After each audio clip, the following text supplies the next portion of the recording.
Meu irmão, aí sim, mas aí sim! Finalmente o episódio do Manhattan, meu povo. Quem ele é, tudo foi revelado. Então bora que hoje a gente tem bastante coisa pra discutir. Tá, que eu sempre falo isso, mas tudo bem. Vocês entenderam? Eu não posso fazer nada se essa série é muito louca, não é mesmo?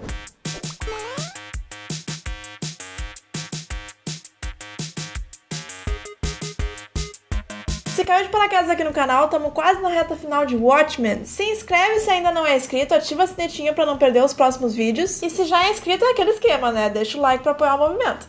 Esse episódio começa com um mini documentário do John Osterman, no Manhattan, sobre os feitos dele, sobre ele ter ido pro Vietnã, sobre ele ter se tornado um super-humano e ter ido pra Marte, supostamente. Nos anos anteriores, quando a Angela ainda era criança, tinha uns 10 anos ali mais ou menos, ele era um ícone, um ídolo nacional, justamente por ter ajudado os Estados Unidos a ganhar do Vietnã. Nessa realidade, né? É bom salientar. A Angela Mirim compra uma fita VHS da Sister Night, que é claramente a roupa que ela usa atualmente, e sai saltitante lá em meio aos festejos, indo na direção dos pais. A gente conhece o pai dela adulto, que foi pra guerra também, e a mãe. Só que o pai é mais importante porque ele é o Marcos, filho do Justiça Encapuzada, que a gente já tinha visto no episódio passado, quando ele era criança. E é por isso que ele vem com aquele discurso de que, pessoas encapuzadas, deveria ter medo delas, elas são más. Justamente porque, né, ele tem um trauma com relação ao pai dele, que sacudiu o moleque até não poder mais, e foi um pai ausente de certa forma, compulsoriamente, já que a mulher afastou ele da criança. Foram nessas lembranças que ainda estão meio confusas, porque elas estão embaralhadas ali com as lembranças do Will mais novo, logicamente, e a gente entende o que aconteceu com os pais dela pra ela ter crescido órfã. Eles simplesmente foram mortos numa explosão causada por um vietnamita que estava enfurecido lá com os festejos do Manhattan e do Vietnã ter perdido a guerra. Simplesmente um ataque suicida. Ele explodiu uma caminhonete com várias bombas dentro de uma mochila, e os pais dela estavam muito próximos ali, e não resistiram, só ela conseguiu se salvar. Aí tá essa confusão de memórias, ela acorda toda errada com um comercial informativo sobre o que a Lady Trian tá fazendo com ela exatamente. É tipo um detox cerebral ali, pra ela ficar só com as lembranças dela e tirar aquelas lembranças do Will de lá. E aí a Lady Trian quer saber o que diabos aconteceu ali pra ela cair da cama toda errada. E nisso ela conta que não, quando eu tinha 10 anos eu tava comemorando meu aniversário com meus pais e eles me deram um pônei de aniversário, sabe? Mentindo na cara dura porque ela não é trouxa nem nada, né? Não dá pra confiar na mulher deitada no formol. Não dá. Aí olha só que interessante. O marido da Angela foi tentar falar com ela lá onde ela tava, sem sucesso nenhum, barrado pelo holograma da filha da Lady Trian, que na verdade é um clone, e berra pela agente Blake, que tá em outro rolê. Tá ouvindo os áudios esquisitos da própria Angela mesmo, que começou a falar doidado enquanto ela dormia, por causa das pílulas de nostalgia, então ela começou a falar coisas que ela não deveria estar falando, e a agente Blake começou a ligar todos os pontos que faltavam. Ela tá ouvindo esses áudios esquisitos, a gente não entende muito bem o que é, e recebe uma chamada de rádio do parceiro dela. No que ele fala, então, eu tô aqui no bunker do espelho e, tipo assim, tem uns 5 supremacistas brancos meio, tipo, mortos, assim. Todos eles com a máscara do Rorschach e todos eles ensanguentados no chão, mortos mesmo. Ou seja, o espelho tá desaparecido, graças a Deus. E eu sabia, gente, ele não é trouxa nem nada pra não saber que os caras estavam vindo, né? Então, obviamente, ele se preparou pra isso. Daí ela vai até a casa da esposa do delegado, que tá lá viúva, sozinha, coitadinha, né? E fala sobre o Ciclope pra ela, que é aquela seita de controle mental. E sobre o Will ser o cara que mandou matar ele e tudo mais. Ela começa a jogar todas as informações, tipo, toda a merda no ventilador pra ela. Sobre o Will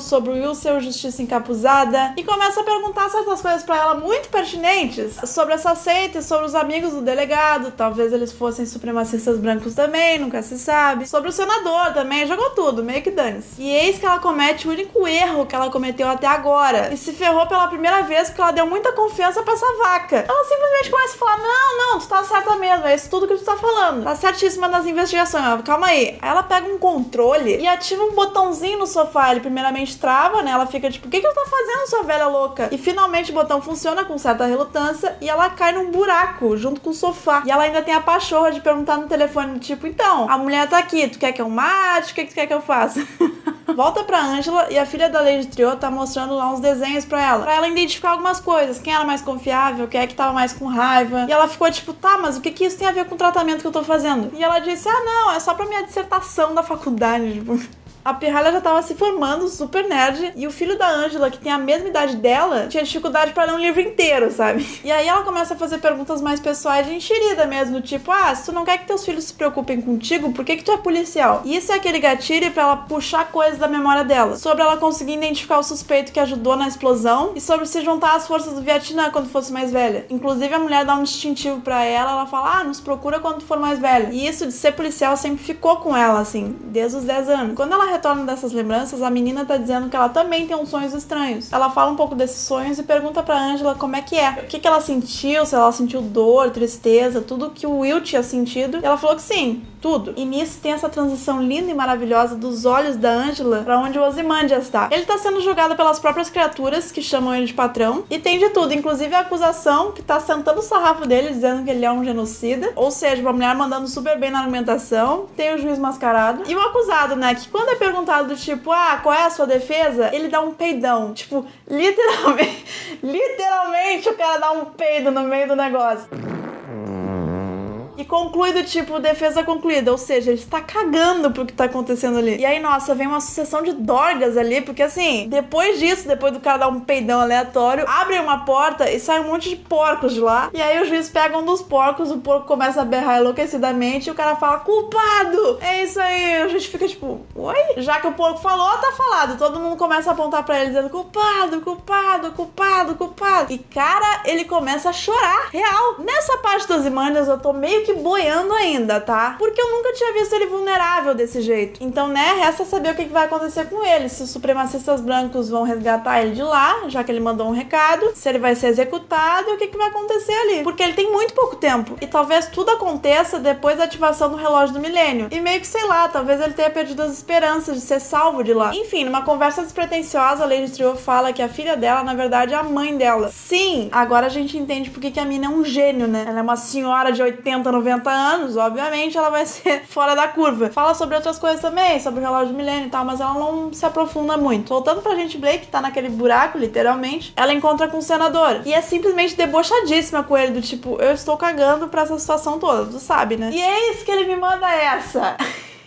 Eu não consigo nem reproduzir, cara, porque é muito engraçado. Tá muito difícil ser homem branco nos Estados Unidos hoje. Ai, tadinho, coitadinho.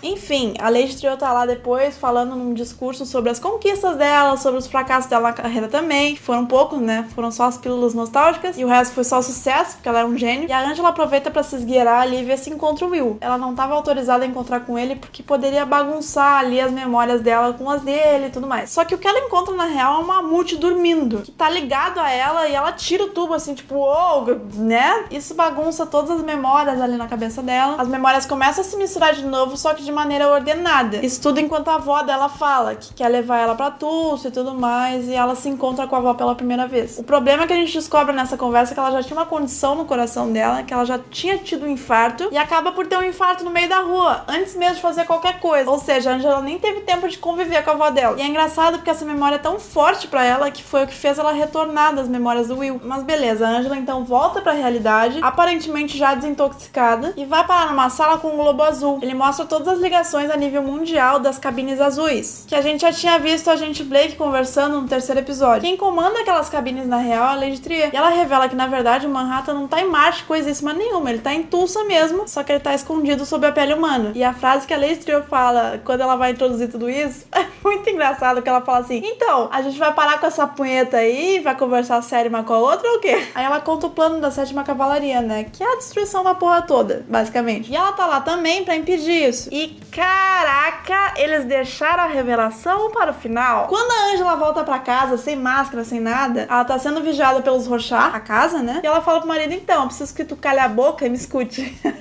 Ela fala e tal, não sei o que, é uma conversa meio estranha, o cara não tá entendendo nada, ela tá com um martelo na mão e senta a martelada no crânio do cara. E a gente fica assim,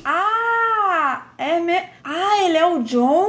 Ele é o Manhattan mesmo? E sim, ele era o Manhattan esse tempo todo. Rapaz, eu tô chocada. Eu tô chocada também que teve um inscrito aqui no canal que falou exatamente isso. Parabéns, Valor Contadores, vocês acertaram em cheio.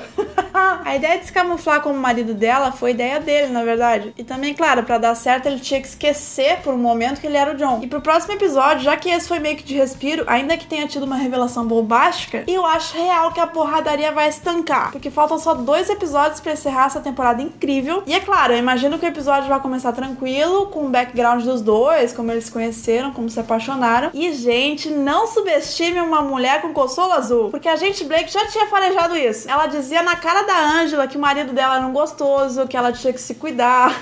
E quem diria, né? É a Angela que tá com consolo azul ambulante. Enfim, eu tô louca pra saber como é que vai se desenrolar o rolê ali do Ozymandias. Como é que o Manhattan vai ajudar a Angela agora que ela abriu o crânio do marido de fachada dela pra remover aquele núcleo do John. E como é que eles vão encerrar essa trama, porque caramba, é uma bomba atrás da outra. Gostaram desse episódio? Já tinham essa desconfiança de que o marido da Angela poderia ser o Manhattan? Eu só tive ideia por causa do comentário que eu recebi aqui. Mas comenta tudo aí nos comentários pra gente discutir sobre o episódio da semana. E se gostar, vê se tá inscrito aí direitinho no canal, porque às vezes o YouTube me trola e desinscreve as pessoas. E vê se a sinetinha tá ativada também, pra não perder os vídeos novos, porque aí o YouTube avisa. Até a próxima e tchau!